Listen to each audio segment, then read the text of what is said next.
Hi， 大家好，歡迎收睇今集嘅國標國潮頻道。咁今日咧就嚟同大家講下呢一款飛亞達嘅手錶。咁如果大家係覺得之前嘅呢一個飛亞達馬克系列出得唔夠靚嘅話咧，咁而今次我講嘅呢一款手錶咧，應該就係飛亞達裏邊嘅呢一個馬克系列嘅天花板。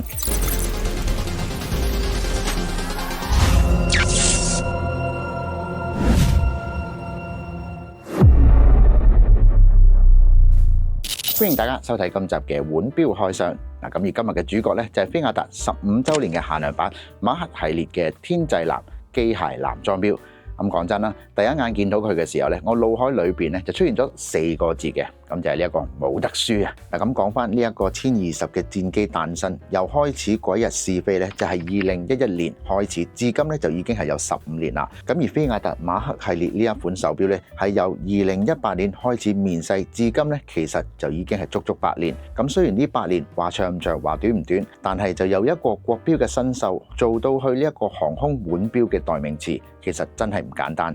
嗱，咁而今次呢一款嘅馬克系列天際藍咧，設計嘅靈感源自於中國航空領域最強嘅戰鬥機，就係一款1020隱形戰機穿過咗雲飄嗰片嘅蔚藍天際。咁大家再望一望個錶盤配色，成個錶盤咧就好似萬尺高空嘅天空咁樣。咁而光線一照射落去咧，呈現出一層一層太陽紗嘅放射紋。咁我哋再睇清楚啲，整齊嘅白色阿拉伯數字刻度，全面咁覆蓋咗夜光嘅塗層。咁而日頭靚，夜晚仲靚。嚟，我哋由外至內咁逐個睇下。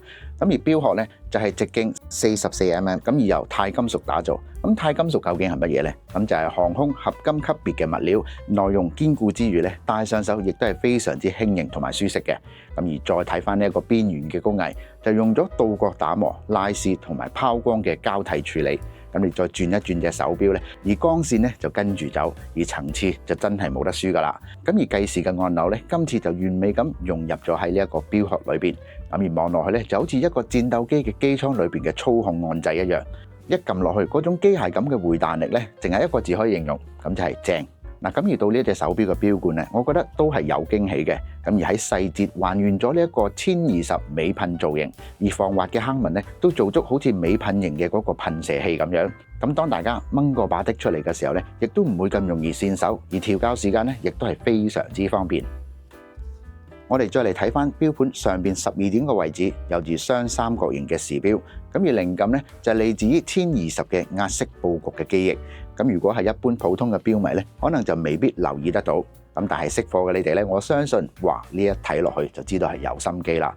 嗱，咁而喺6點位置就凸顯咗呢一個戰機嘅輪廓，醒目型格。咁而再進一步咧，強化咗同1020嘅呢一個連緊。嗱，咁而家好多人戴手錶咧，除咗係睇時間之外啊，其實都仲需要睇下裏邊嘅一啲細節。咁就好似呢一隻手錶咁樣，將一架戰鬥力非常之強嘅戰機咧，濃縮喺手腕之內，咁完全咧就加強咗呢一個視覺嘅戰鬥力。咁講完外觀靚之外啊，咁當然要講下佢本身嘅實力啦。咁而呢一隻手錶咧就搭載住自動機械機芯，咁而高頻咧28800，動力儲存44小時。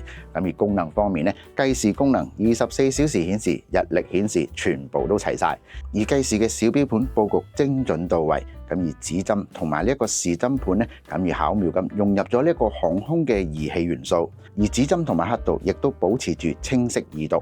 咁而分秒必爭嘅時代裏邊咧，絕對係唔會令你睇錯時間。咁最緊要嘅就係喺呢一個美學嘅設計，冇犧牲功能，兩樣兼備。咁再配搭翻呢一個深藍色嘅皮帶，同埋錶盤嘅色調咧，完美嘅呼應。